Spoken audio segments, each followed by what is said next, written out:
In this video, we'll see how to add a background image in HTML. One of you asked how to add a background image, so that's what this video is all about.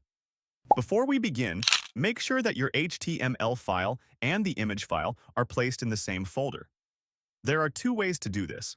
The first method is simple and quick. You can use the background attribute inside the body tag. Here, you just need to enter the name of your image file. Let's check if it works. As you can see, the image is now set as the background. Now, let's move on to the second method. I've removed the previous code. This time, I'm going to use the style tag. Since we're styling the body, I've written body here. Next, we use the background image property. Here, you need to use the URL function and specify the image file name inside it. That's it.